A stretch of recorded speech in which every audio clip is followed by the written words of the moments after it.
এই দেশেও কিছুদিন আগে স্বৈরাচার ছিল, সেই স্বৈরাচার ভারতের ইন্ধনেই ছিল।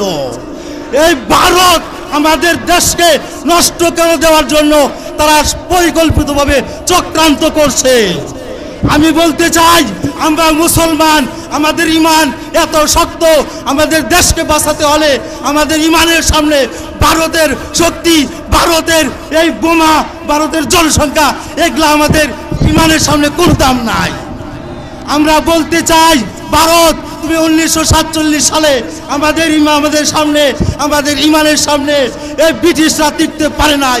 আমাদের ঈমানের সামনে 1971 সালে এই পাকিস্তানি বাহিনী টিকতে পারে নাই। আমাদের ঈমান, ইসলাম, মুসলমান, কোরআনের ক্ষতি হবে। তোমাদের সামনেও আমাদের জীবন দিতে পারি, শহীদ হতে পারি। ভারতের সামনে আমাদের দেশকে টিকিয়ে রাখার জন্য আমরা তাদের সামনে কখনো মাথা নত করব না। নারায়ে তাকবীর, নারায়ে তাকবীর। নিয়ার সম্মান যদি আপনি অর্জন করতে চান, দুইটা জিনিস প্রয়োজন। কয়টা? দুইটা জিনিস। এক, অর্থ, দ্বিতীয়ত ক্ষমতা। এই দুইটা যদি অর্জন করতে পারেন, দুনিয়ায় আপনি সম্মানিত হয়ে যাবেন। তবে এই দুইটা দ্বারা যদি আপনি অপব্যবহার করেন, তাহলে আখিরাতের জীবনে আপনি ক্ষতিগ্রস্ত হয়ে যাবে। তবে যদি দুনিয়া এবং আখিরাতের দুইটার যদি আপনি সফলতা চান, তাহলে একটা জিনিসের দরকার।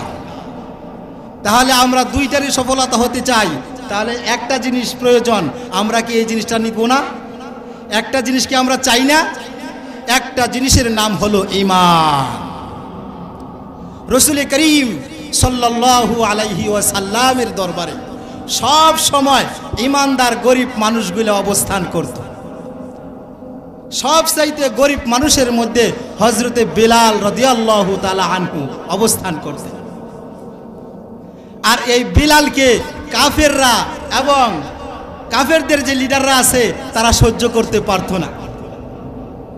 এই জন্য আল্লাহ কোরআনে কারিমে বলেন, ওয়ালা তাতুরুদিল্লাযিনা ইয়াদউনা রাব্বাহুম বিল গাদাতি ওয়াল আশি ইউরিদুনা ওয়াজহা।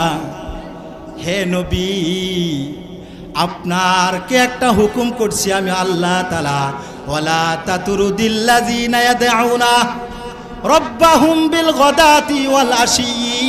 আপনার দরবারে যারা সকাল সন্ধ্যা জিকির আজগার করে, ওই মানুষগুলাকে আপনার দরবার থেকে আপনি তাড়াইয়া দিয়েন না।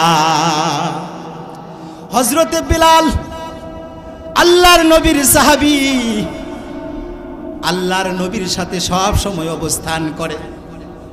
অন্য বড় লোক কিছু সাহাবীও বলে থাকে, আল্লাহর রাসূল আপনি বিলালকে এত ভালোবাসেন কেন?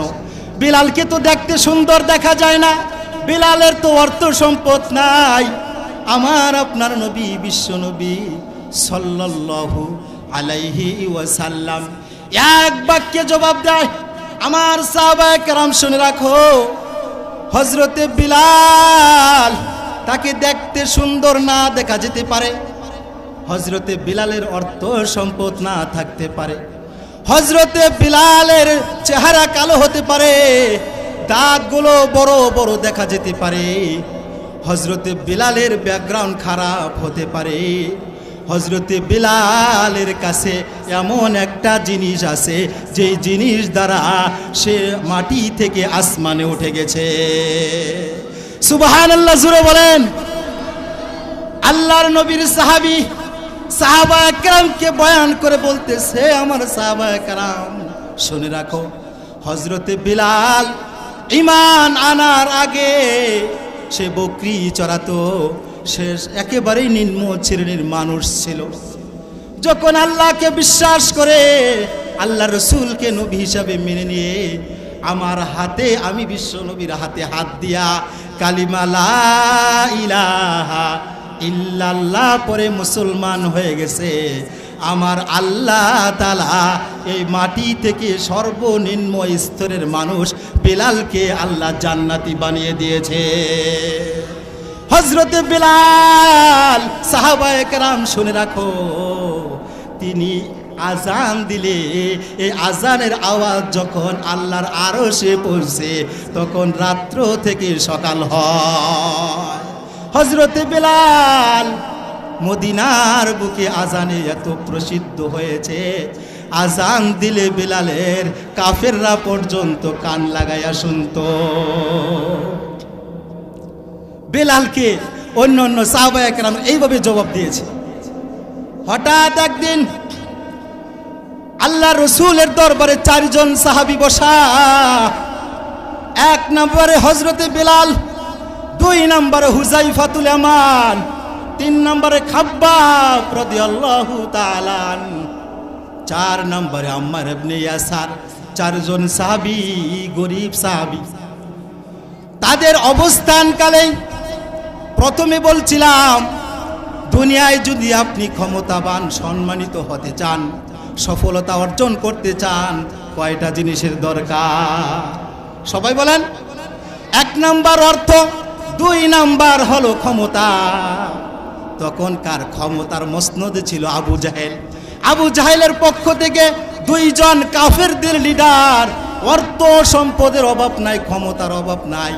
2 জন মিলে আল্লাহ রসুলের দরবারে উপস্থিত গিয়া বলতেছে, আল্লাহ রসুল, আপনার দরবারে আমরা আসলাম আপনাকে একটা অফার দেওয়ার জন্য। আপনি যদি আমাদের শর্ত মেনে নেন আমরা মুসলমান হয়ে যাব। কি শর্ত? এই যে আপনার দরবারে যে গরিব মানুষগুলা বসে আছে, আমরা তো অনেক বড় লোক, আমরা তো নেতা মানুষ, আমরা তাদের সাথে বসতে পারবো না, আপনার সাথে আমরা বসতে চাই। এই গরিব মানুষগুলাকে আপনি সরাইয়া দেন, আমরা যখন আপনার দরবারে থাকবো ততক্ষণ গরিব মানুষ থাকতে পারবে না। হঠাৎ এরকম প্রশ্ন। আল্লাহ রসুল সাল্লাল্লাহু আলাইহি ওয়াসাল্লাম তাদের প্রতি উত্তরে বললেন, শুনে রাখো আমার ইমানদার বান্দারা, আমার বিলাল সারা জীবন এখানে থাকবে। তুমি মুসলমান হওয়া কিনা তোমার নেতাদের কোনো পরিচয় আমি চাই না। আমার ভাইরা, এটাই আল্লাহ রসুল সাল্লাল্লাহু আলাইহি সাল্লাম আবু জাহেল কাফের লিডারদের কথা প্রত্যাখ্যান করে তিনি দিনার গরিব সাহাবীদেরকে নিয়ে আমাদের পর্যন্ত ইসলামকে জিন্দা করে দিয়ে গিয়েছেন। শুধু আল্লাহ রসুল না, আল্লাহ রসুলের আগেও ফেরাউনের সামনে মুসলমানদের ঈমান দিয়া মুসলমানরা আল্লাহর জমিনে ইসলাম কায়েম করে ফেরাউনকে একবারে বাতিল শক্তিকে মাটির সাথে মিশে দিয়ে গেছে। শুধু তাই না, আপনারা দেখেন এই যে আফগানিস্তানের বুকে মুসলমানদের ঈমান এবং মুসলমানদের ঈমানের এত শক্তি, 20 বছর পর্যন্ত আমেরিকা শাসন করেছে, তারপরেও আমার তালিবান ভাইরা তাদের সামনে মাথা নত করে নাই। তাদের ঈমান দিয়া এই আমেরিকার কুত্তাদেরকে এই দেশ থেকে বিতাড়িত করে ছাড়ছে।